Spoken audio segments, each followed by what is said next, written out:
नुमान अब्दुल मजीद साहब हमारे माशियात हमारे साथ मौजूद हैं। नुमान साहब, सबसे पहले तो ये FBR जो एक ऐप ला रही है, ये सुना है कि बड़ी आसान सी ये ऐप है जिसके ज़रिए तमाम वो ताजिर जो कि इस वक्त टैक्स नेट का हिस्सा नहीं है वो भी फिर इस ऐप के ज़रिए अपने आप को रजिस्टर करवा सकेंगे। तो पाकिस्तान की जो टैक्स कलेक्शन है कितनी हद तक बढ़ सकती है, कितना इससे फ़ायदा होगा पाकिस्तान की इकॉनमी को? बिस्मिल्लाहिर्रहमानिर्रहीम। देखें, ये तो काफ़ी अर्से से बातचीत हो रही है कि हमारे पास जो लोग ऑलरेडी टैक्स नेट के अंदर मौजूद हैं, सिर्फ उन पर मज़ीद टैक्स लगाने के बजाय हमें नए लोगों को टैक्सेशन नेट के अंदर लेके आना होगा। उसके अलावा हमारे पास कोई हल नहीं है। इस वक्त पाकिस्तान का जो टैक्स टू GDP रेशो है, जो कि एक बुनियादी इंडिकेटर माना जाता है, वो दुनिया में कम तरीन 8-9% के आसपास है। इसको कम से कम 15% तक ले जाने की ज़रूरत है। और आज के ज़माने में डिजिटल इकॉनमी के दौर में बगैर ऐप लाने के, बगैर डिजिटलाइजेशन के ये टारगेट अचीव नहीं किया जा सकता।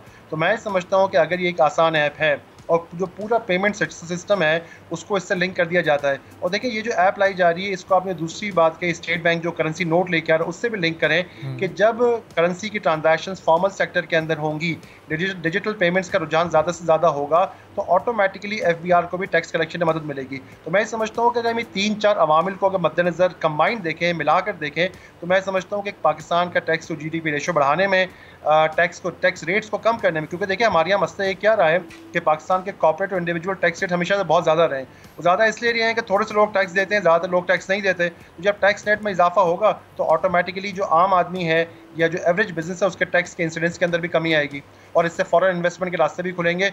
वजह यह है कि पाकिस्तान की जो रीजनल कंट्रीज़ हैं, हमारी जो भी रीजनल कंट्रीज़ हैं, पाकिस्तान के टैक्सेशन का जो रेट है वो सबसे ज़्यादा है। तो बहुत शदीद ज़रूरत है कि हम उस रेट को नीचे लेके आएँ। वो उसी सूरत में मुमकिन होगा कि जब हम टैक्सेशन नेट के अंदर ज़्यादा से ज़्यादा लोगों को अंदर लेके आएँ। लेकिन नुमान साहब, क्या सिर्फ एक ऐप मुतारिफ करवा देना इस मसले का हल है? लोगों को पाबंद कैसे किया जाएगा कि वो अपने आप को इसमें रजिस्टर करवाएं? ऐप तो आ गई, लेकिन ये तो क्या ये लोगों की अपनी स्वाबदीद पे होगा, अपनी मर्जी पे होगा कि वो इस ऐप के जरिए खुद को रजिस्टर करवाएं या नहीं करवाएं? देखें, कोई भी कानून हो बगैर इन्फोर्समेंट को तो उसका कोई मसले का हल ही नहीं निकल सकता ना। लेकिन जो ऐप वाली बात हमने कही है, इसके लिए जो बुनियादी चीज़ है जो बहुत इंपॉर्टेंट है वो ये है कि डिजिटाइजेशन ऑफ इकॉनमी। जो स्टेट बैंक अभी नए नोट लेके आ रहा है उसके से रास्ता खुलेगा कि ज़्यादा से ज़्यादा लोग फॉर्मल सेक्टर के अंदर। देखिए मसला क्या है, हमने कैश इकॉनमी को जब हम क्रैश करेंगे, कैश इकॉनमी को जब हम ख़त्म करेंगे, तो ऑटोमेटिकली लोग फॉर्मल सेक्टर के अंदर आएंगे। पेमेंट्स जो होंगी वो ऑनलाइन होंगी, वो डिजिटल मैकेनिज्म के थ्रू होंगी, वो जो है आपकी क्रेडिट कार्ड्स और डेबिट कार्ड्स के थ्रू होंगी। ये जब दोनों चीज़ें एक साथ होंगी ना, एक तरफ डिजिटलाइजेशन ऑफ इकॉनमी और दूसरी तरफ जो है आपका जो FBR लेके आ रहा है, तब काम होगा। लेकिन मैं अगेन सऊदी अरेबिया की मिसाल दूंगा इसके ऊपर कि जो विजन 2030 सऊदी अरेबिया का, उसके तहत उन्होंने ये फैसला किया है कि सन 2030 में 80% ऑफ द इकॉनमी, 80% इकॉनमी है वो कैशलेस होगी, यानी जो भी ट्रांजैक्शन होती है 80%। तो हमें भी इस किस्म का कोई कानून लेके आना होगा कि पाकिस्तान में 80 to 90% जो है जो ट्रांजैक्शन हो वो कैशलेस हो। ऑटोमेटिकली आपकी टैक्स कलेक्शन में इजाफा हो जाएगा। ठीक है। अब नुमान साहब, ये तो वो इकदाम हैं जो सारे मुल्क के अंदर किए जा रहे हैं, लेकिन अब जो बैरूनी कर्जे हैं, इस वक्त चीन ने अपना एक कर्जा रोल ओवर कर दिया है। $2 अरब पाकिस्तान को 23 मार्च तक वापस करने थे। इस तरह से कब तक पाकिस्तान रोल ओवर्स पर चलता रहेगा? ये ज़ाहिर ये कर्जे वापस भी करने हैं, और पाकिस्तान की इकॉनमी कब तक इतनी स्टेबल हो जाएगी कि जो अगले 6-8 माह की या 1 साल की जो पेमेंट्स हैं इनको हम फिर रोल ओवर ना करवाएं बल्कि हम इनको अदा करना शुरू करें? देखिए, बहुत अच्छी बात कही आपने। बात ये है कि हम आपके प्रोग्राम में पहले ही बात कर चुके हैं इसके ऊपर कि सबसे पहले पाकिस्तान ने अपना एक 5 साल का इकनॉमिक प्लान बनाना होगा।